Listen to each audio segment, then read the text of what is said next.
So I did a video yesterday or the day before about this tree behind me, and I realized that I might not actually know what I'm talking about. So I did some research and now I know what I'm talking about. So I'm gonna show you this tree, and some of you may know what it is, some of you may not, and I think it's going to be pretty obvious because I'm going to post it in the title. But let me show you something cool about this tree. It's got a few neat things about it. But here we go. I'm gonna point this camera the other way around. So this is a magnolia tree, and this specific tree, there's about I think I read somewhere around 12 different species of magnolia, and this one in particular is a what's called a southern magnolia. And they grow, this one in particular, about 40 feet in diameter and around 80 feet tall. And I'd say it's about 50-ish, but I agree with that. Now this tree, there's something special about this tree in the regards to the leaves and its overwinter ability. So like that spruce over there, this magnolia tree is a evergreen, and despite being a southern magnolia, God, words, sorry, it's early and whatever.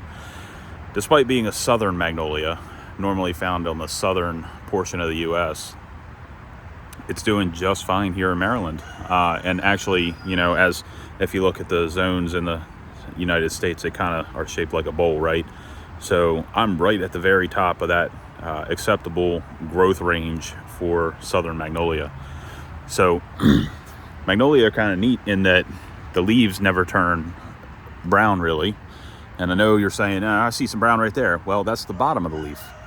So if we pick a leaf, and I try not to get soaking wet because it just rained, you can see the bottom of the leaf. It's wet right now, but if you look at the dry spots, you see they're much browner. So this is one of the trademarks of a southern magnolia, is the bottom of the leaf is brown and kind of fuzzy a little bit. I mean, it's got a little bit of fuzz there, and the top is very green. Now the leaves themselves, they're very very durable leaves. Like if I hit Doc with it, he doesn't really care, but the leaf doesn't immediately fold over. The leaves are tough and leathery, and you can see that here.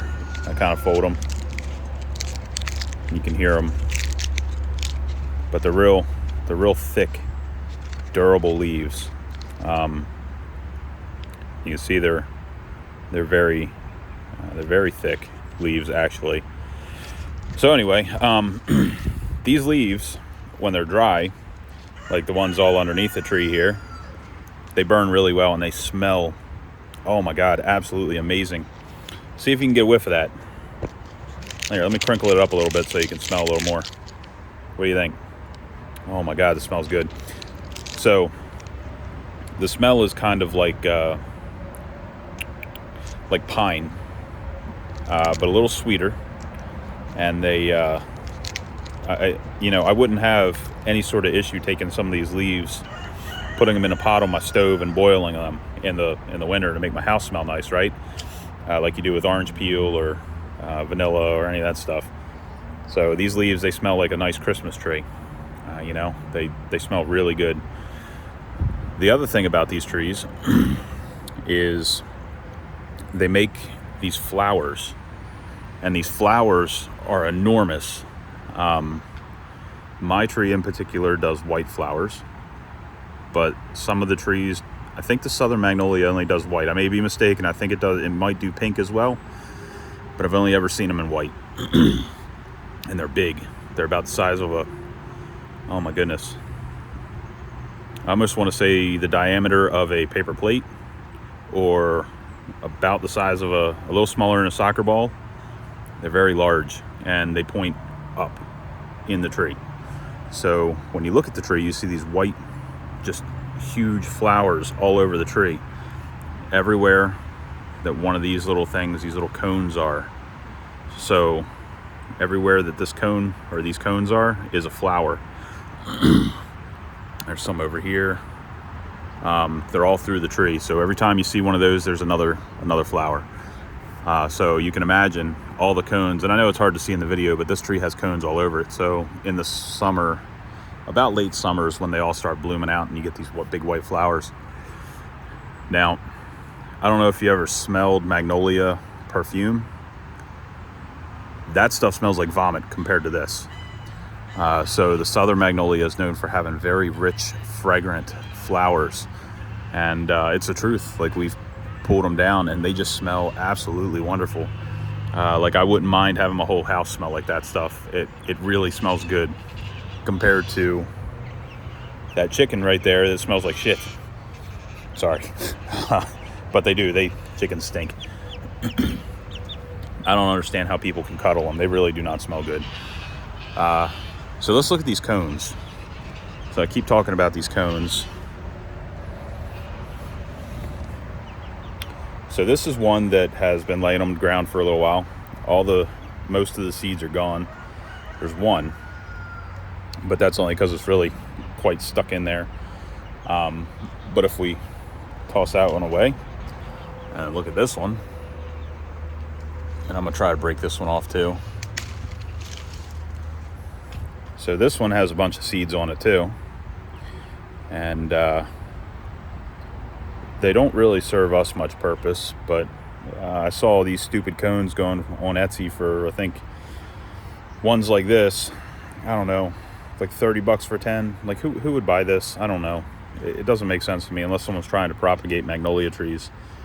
Now, magnolias only grow, I believe, 12 inches a year. I've planted them, and I can make like 30 or $40 for an 8-inch tree, but it's, I don't know, the seeds are hard to propagate. They don't grow very reliably, so you end up planting 40 pots and get like 6 of them, which is probably why they're so expensive. But yeah, anyway, this is the seeded form, the open form of the magnolia cone. Now, down at the bottom here, where this kind of like holy ridgy spot is, right, these parts right here where my thumb is currently touching, you see how they have a stippling or an indentation? So this is where all the flower petals actually mount to this, the big white flower petals. So this guy actually sits right in the center of that flower, closed up, not seated like this. But let me see if I can find one that is not currently open. So this is one that's not open.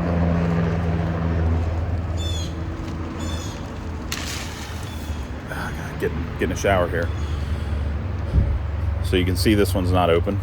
It's a very dense cone, not unlike a regular pine cone, but it's not, I'm touching this and it's not sappy. That's one thing about the magnolia trees. They're not sappy at all. They don't have any sap like dripping from them or any of that stuff, but they do drop a lot of leaves. And the leaves, it's not because of winter or fall or whatever. It's just because the leaves are dead.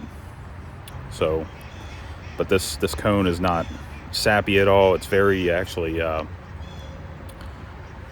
this is going to sound weird, but it's actually kind of juicy. Let's see if I can break one in half.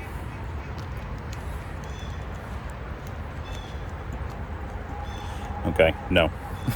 But you can see there, like, it's a meaty cone. And these smell really nice too. They just smell like pine. So you can take these and boil them as well, cut them up and boil them. But you don't want to eat them, obviously. Don't eat them after you're done boiling them. But these smell real nice too. And oftentimes what I'll do is, like that guy right there, both Timber and Hawkeye seem to like these. So let's toss this up in the yard for him. And it's okay. It ain't gonna hurt him or anything like that. He's an idiot. Very dumb this morning. Come on, Hawk, get it.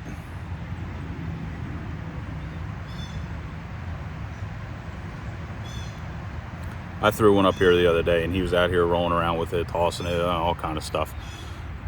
So, but anyway, these, ew, looks like quinoa.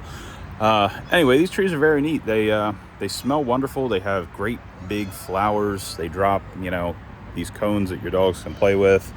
You know, I imagine if you have one in your driveway or something like that, like I do, and you park underneath of it, your truck or car or whatever will be covered in leaves, but they blow off real easy. They're, like I said, they're real big leaves, real big leathery leaves.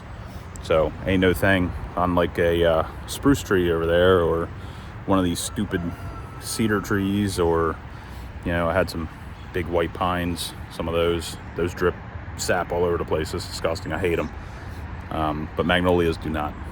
They are a very pretty, nice tree to have, and a lot of people really like them. The other magnolia trees don't tend to get this big. They're more of a shrub, but they do still have very pretty flowers.